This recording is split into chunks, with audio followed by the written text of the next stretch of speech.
ইসরায়েলের দুর্বলতা প্রকাশ করেছে ইরান। ইহুদিবাদীদের বিরুদ্ধে যুদ্ধের প্রথম দিনেই ৫০০ ক্ষেপণাস্ত্র ছড়ে ইরানের সামরিক বাহিনী, যেগুলোকে প্রতিরোধ করতে পারেনি ইহুদিবাদীদের এয়ার ডিফেন্স সিস্টেমের অহংকার বলে পরিচিত আয়রন ডোমও। এমনকি ইসরায়েলের সামরিক আস্তানা লক্ষ্য করে যুদ্ধের প্রথম প্রহরে মাত্র একটি মিসাইল ছুড়ে ইরান, সেটিকেও শনাক্ত করতে পারেনি আয়রন ডোম।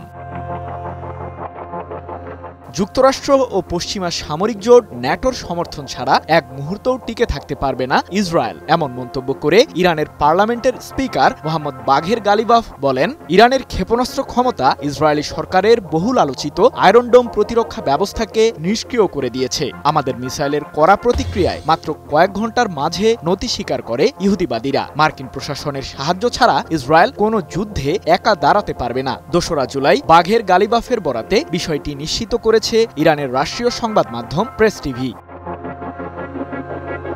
টানা ১২ দিনের ইসরায়েল ইরান যুদ্ধের দ্বিতীয় দিনে ইহুদিবাদী নিয়ন্ত্রিত এলাকার গভীরে ক্ষেপণাস্ত্র হামলা চালায় ইরান, এমনটি জানিয়ে বাঘের গালিবাফ আরও বলেন, যুদ্ধের প্রথম রাতেই ইহুদিবাদীদের বিরুদ্ধে আমরা ৩৫০টি ড্রোন ও ১৫০টিরও বেশি মিসাইল নিক্ষেপ করেছি। শত্রুরা ভেবেছিল ইরানি জাতি নিজেদের সাথে বিশ্বাসঘাতকতা করবে, কিন্তু আমাদের ঐক্যবদ্ধ জনগণ শত্রুদের বিরুদ্ধে দৃঢ় অবস্থানে ছিল। এদিকে ইরানকে লক্ষ্য করে ইসরায়েল পুনরায় হামলা চালালে তার ফল ভালো হবে না, এমন হুঁশিয়ারি দিয়ে ইরানের সশস্ত্র বাহিনীর chief of staff major general Abdul Rahim Musavi বলেন, শত্রুদের কোনো বিদ্বেষপূর্ণ পদক্ষেপের বিরুদ্ধে আমাদের প্রতিক্রিয়া পূর্বের চেয়েও বেশি ভয়ানক হবে।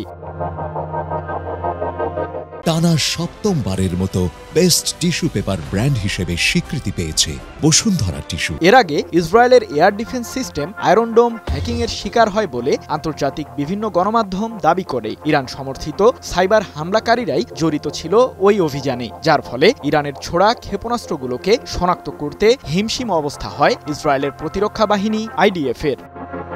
সৃজন মাহমুদ, নিউজ 24।